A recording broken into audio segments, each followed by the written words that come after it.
Watch this video if you want to know the 2 ways people create income for retirement for their plan. You see, we are concerned about the timing of Social Security. We're concerned about market volatility, taxes during retirement. But one question that always comes up is, well, very practically speaking, how do I pay myself in retirement? And financial planners actually only use 2 different methods. One is called a safety first approach, and the other one is called a safe withdrawal percentage approach.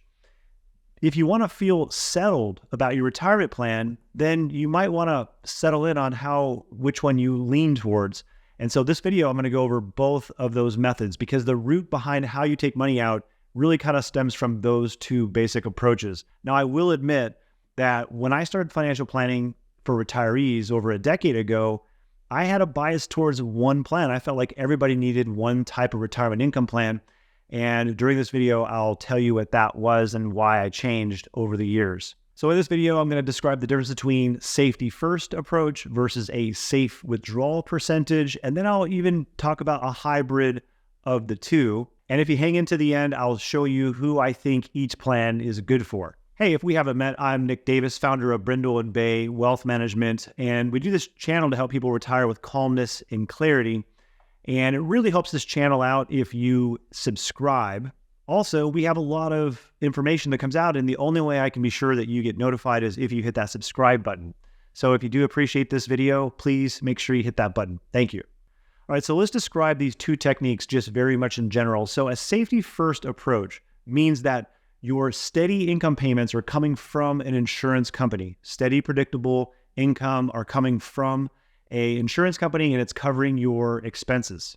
Now, in contrast, a safe withdrawal percentage means that your needs are being met through a mix of equities and fixed income.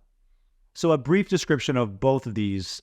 In a safety first plan, you're saying, I'm going to have an insurance company give me my steady payments for my expenses.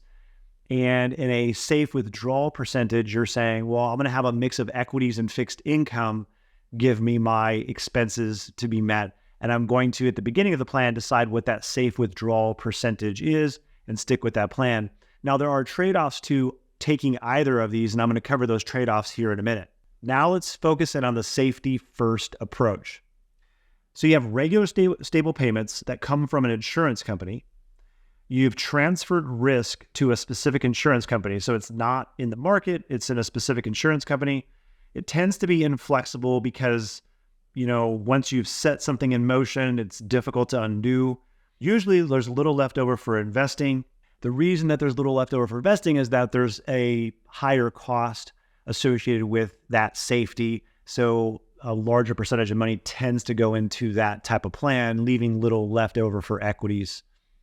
Now, you have to be careful with inflation because if you have a lot of fixed products or fixed income, you're not going to do so well with inflation. So you definitely need to make sure that there's something in there for inflation. And a lot of people who have too much of a safety first approach actually maybe underthink how impactful inflation would be. And lastly, complicated products. A lot of these insurance products are complicated, complex. People may think they understand them, but there's a lot of bells and whistles on them, and they're often surprised to learn that they don't fully understand what they have. So let's talk about the features of safe withdrawal percentage. So you have regular stable payments that come from a portfolio of equities and fixed income.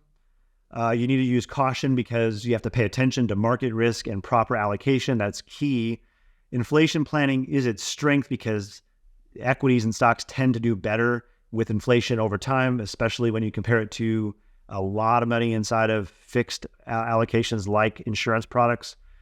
Flexible, so it's obviously more flexible, so you can change with the times if necessary, which means you're going to have to make decisions once or twice a year with an advisor versus a safety first approach where you really virtually have to make no decisions because it's very predictable and already set. You may reach more goals than with safety first. So if you have legacy goals, then this would be important. If you have goals that are outside of just having your needs met, then that's something to be aware of. And lastly, you may make mistakes and underperform. You can make errors. There's room for error. If you put your money in an insurance company, there's no room for error. It's just going to happen. And that inflexibility kind of bothers some people, But on the flip side, you can't make any mistakes anymore, right? Your biggest challenge will be inflation if you don't have enough money in equities. On the other hand, if you have that safe withdrawal percentage as your underlying retirement income plan strategy, well, you're going to have to make those decisions, and there are some room for you to make some emotional mistakes. So the key between the two is, where is your risk at? It's either at an insurance company or it's at hundreds of companies making earnings, paying dividends and profits, and managing that. Now, if you have a bias towards either of these, you're probably getting riled up right now, okay? Because people either hate insurance companies or hate the stock market, okay? Trust me, leave your comment. Just remember to be kind, as to what your thoughts are on this, because every time you bring this up, people have a bias towards one direction or the other. So what do both of these plans feel like? Well, if you have a safety first approach, you're going to feel rested and calm about the fact that your expenses are being met very consistently, but you might feel like you're losing your lifestyle over time if you haven't figured out inflation. You might struggle with the inflexibility of it unless you have money in equities that are helping you meet the needs above what those basic expenses are. And of course, if you have a safety first approach, you may feel that constriction. On the flip side, if you have a safe withdrawal percentage, in theory, you could reach more goals, you can leave a larger legacy. However, there is the risk that you don't follow the rules. In fact, some academic studies put out by Dr. Wade Faust says that people may underspend and actually end up spending the same amount of money as if they had a a safety first plan, because they have either they don't follow the rules, or they have fear, or they make adjustments because of the stock market. And so, it might end up being 6 in one hand, half a dozen in the other at the end of life anyway. Now, I have to admit, when I first started financial planning over a decade ago, I felt everybody needed a safety first approach. But as time went on, I realized that there wasn't enough money left in equities to really fight inflation. And there wasn't enough flexibility for when life happens, which led me to start thinking more about a hybrid of the two. So what about a hybrid? Well, with hybrid, you might meet some of your expenses through that insurance company, but not as much. So the bucket's not completely full of insurance company stuff, but instead you've got a partial amount met, and then the rest is coming from a mix of equities and fixed income. This allows more help with inflation. This allows for some level of protection from the insurance company, but also a level of flexibility to kind of help to grow things over time. I'm a big fan of helping people find which version of the plan feels best for them, because that's the one they're going to be able to stick with long term.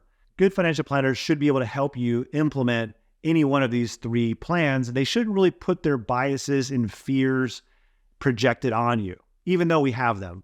So for example, I'll tell you my personal bias is towards a safe withdrawal percentage and maybe over to a hybrid. So most of our clients have a hybrid or a straight safe withdrawal percentage. Very few have the safety first approach, but some do, because that is really, maybe they're very risk averse, or maybe their circumstances just really call for that.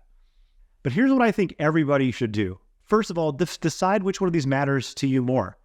Okay. Do you lean towards a safety first approach or a safe withdrawal percentage? Hearing these features. And it's okay if you don't lean towards any of these, because some people just say, I just want to trust my team. I want to know everything's okay. This stuff doesn't really matter to me. Just tell me how much I can spend and then I'm going to be okay. But if you have a leaning, decide what that leaning is and make sure your plan is built that way. Ask yourself some questions. What role do I want to have ongoing? Because in a safety first approach, you're not going to really have any decision-making do very much. But in a safe withdrawal percentage, you're going to be making a decision once or twice a year with an advisor to help decide what that distribution is going to look like for the year, or to follow your rules. Do I want to leave a legacy, or do I have higher goals? If you want to leave a legacy, then it might be great for you just to cover your basic needs through a safe withdrawal percentage and allow more of that money to be in the market and grow so that you can meet those needs for your legacy goals. Or is a hybrid more your style?